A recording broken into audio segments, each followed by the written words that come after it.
एक बार भगवान गौतम बुद्ध अपने शिष्यों के साथ किसी पर्वतीय स्थल पर ठहरे थे।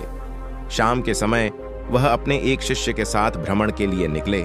दोनों प्रकृति के मोहक दृश्य का आनंद ले रहे थे। विशाल और मजबूत चट्टान को देख शिष्य के भीतर उत्सुकता जगी। उसने पूछा, इन चट्टानों में तो किसी का शासन नहीं होगा, क्योंकि ये अटल, अविचल और कठोर हैं। शिष्य की बात सुनकर बुद्ध बोले कि नहीं, इन शक्तिशाली चट्टानों पर भी किसी का शासन है। लोहे के प्रहार से इन चट्टानों के भी टुकड़े टुकड़े हो जाते हैं। इस पर शिष्य बोला, तब तो लोहा सर्वशक्तिशाली हुआ। बुद्ध मुस्कुराए और बोले, नहीं, अग्नि अपने ताप से लोहे का रूप परिवर्तित कर सकती है। उन्हें धैर्यपूर्वक सुन रहा शिष्य बोला, इसका मतलब अग्नि सबसे शक्तिवान है।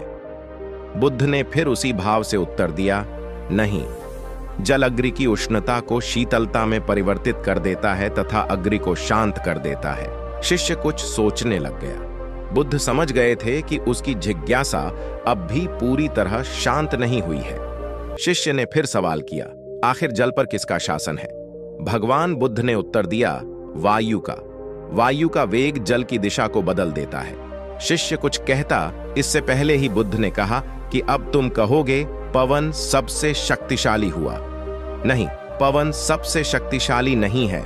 सबसे शक्तिशाली है मनुष्य की संकल्प शक्ति, क्योंकि इसी से पृथ्वी, जल, वायु, अग्नि इत्यादि को नियंत्रित किया जा सकता है।